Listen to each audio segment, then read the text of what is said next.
Ooh, this one's interesting. Yeah. Okay. So, do you know this is You're in the Coco-pops box. yeah.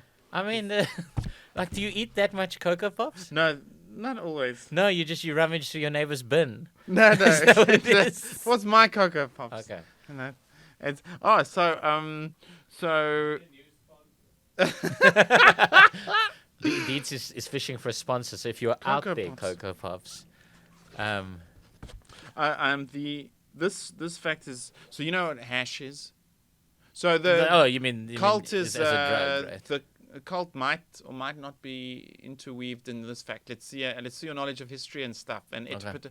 is it It might- epistemology? wait, hang What's on. the thing of Hang on, words? hang on, What's the Ryan. epistemology? It's etymology, yeah. Epistemology. But okay, so we're gonna talk about it. It might cult. You said might or might not be weaved into this fact. The whole topic of the show might or might not be weaved into this fact. Sure. I feel like you're cheating. Sure. I feel Wow. like- Don't judge too soon. All right. Let's see. Hash Okay. gave rise to the word assassin. Oh, as in like hashashin. Ah. Yeah. Yeah. I mean, that was. So here's the. Do you know the, about so here's them? The, so here's the thing. Here's the thing, Ryan, is that this is one of those, and I hope you've got this the right way around. I'm going to tell you what I know about it. Mm-hmm. So it was apparently a legendary mountain upon which lived this cult of assassins, Middle Eastern assassins, and I can't remember for whom they worked, but you could go and you could hire them to. But historians have shown it never existed. So But the place. they believe that the hash, because these guys obviously used to apparently smoke quite a lot of it. Mm-hmm. Yeah, so they think the whole connection, everything is just this kind of this urban legend. That the organization may in fact never have existed, and that in fact, yeah, this. Marco Polo wrote about that. I mean, Marco Polo. let me dive into Marco Polo. We've addressed the Marco Polo issue. Marco Polo as was a being lying sack of shit, is what he was. He was a liar. He made stuff up, and I'm unsurprised to hear that his name is involved in this whole debacle. Yeah. So I mean, I like to think, but I think you're going with the fact that it is. My fact is true. That and you said it was true. Yeah, well, so that's hash, hash. hash. There is an urban legend. There was this 11th century in the Muslim world a group of assassins, but the word assassin came from the group called the Hashashin because they smoked a lot of that, but quite a potent version of it. To give them in a trance and to the word may have come from there anyway. You know, just because it was this old legend and ultimately gets disproven doesn't mean that the word didn't necessarily derive from that story. You know what I mean? Like exactly. But assassin definitely does come from Hashashin. Okay. Yeah, so that link is there, and Hashashin comes from hash. And they were so you are using this correctly this time. Yeah. They were definitely a kind of a cult because the guys used to move there. By according to the stories, the guys used to move there and go and spend their lives there. And there was a venerable elder and a leader, and there was a lot of like. He's got a name even. Kind of, he does have a name, and there's a Muslim kind of spin-off cult almost, I suppose. Yeah, Naziri, I think, was his surname. Okay. But I'm very inclined to think that it did exist.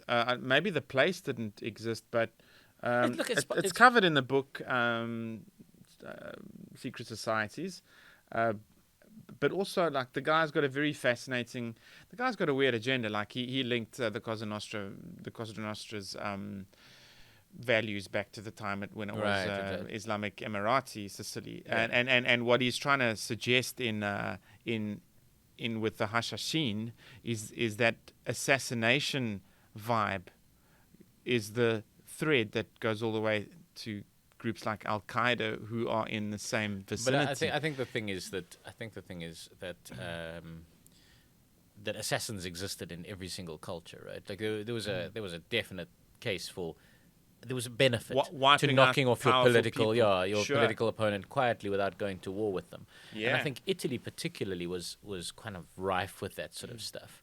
that because Julius Caesar. when they were at the city-state. Well, no, Poor I mean, I'm bastard. talking specifically when they were at the city-state stage, and there were kind of these big, powerful families throughout the Renaissance, even kind of arguing and fighting with each other. I think assassinations occurred where people slipped off to sleep in the middle of the night and didn't come back. So it's part of every single it's part of every single culture because it's politically expedient to be part of every single culture. Whether it's politically expedient to have all of your assassins live in the exact same commune on the top of a mountain while smoking a lot of drugs, this is another story. Like I don't think that feels like a politically expedient answer. Your assassin should be invisible. Nobody Yeah. should be able to 600 years later or 800 or 1,000 years later name that guy. Yeah. That's a terrible assassin. I think that motive enough. If I check historically, I love dates in history, and I know it's 11th century, and they had a cause for great enemies in that part of the Muslim world. First of all, the Christian Crusaders were pulling into the Holy Land, and so big enemy, big war, long periods of fighting. So there I can see the connection with like your Al Qaeda, because obviously jihad was a call to defend the Holy Land. Right? So that was a Muslim call to defend the Holy Land, just like crusade was a Christian call to go and reclaim the Holy Land, right? Yeah. So they're basically like polar opposites of each other. So I can see there where you're saying, okay, well, there's this connection, because I know that a lot of the jihadis believe that they are defending the Middle East from American encroachment and American attack. They say that just because Americans aren't arriving, big Satan, as some of them. I'm joking. They make a lot of sense, because they say just because Americans aren't there in metal armor swinging swords doesn't mean they aren't attacking our culture and our society. They say so. You can kind of you can see where the logic. And believe me, I'm not defending Al Qaeda for sure. But you could see where the connection comes in, and where the kind of more traditional thinking kind of comes in, I suppose. Yes, I don't know. No, but enough. you're doing a good thing. You're being very moral in this episode. It's like that great principle of seek first to understand before being understood. I mean, that's what you're doing. No, I with know nothing about perspectives. This, nothing about it. I'm just kind of talking bullshit. But it's great. A couple beers down. A couple of good beers down. And the other thing that was present around at the time of not just the Crusaders, but the Mongol Empire was doing its thing. So many enemies, many reasons to want to wipe out powerful figures. I feel like if you're answering a horde of 40,000 guys with bows on the back of horses with a mountain of drugged up assassins, you're fucked, mate. That is what is like your culture is going to be consigned to the history books. You need a lot more swords and a lot less drugs. But obviously, in all of this little fact of mine, I'm saying the Hashashin were a cult. Yeah, I mean, fair enough. I can believe it, because there was religious motive. Yeah, there was a strong kind of leader figure. If the Hashashin existed, they would fit the description of a cult. I'm prepared to go there.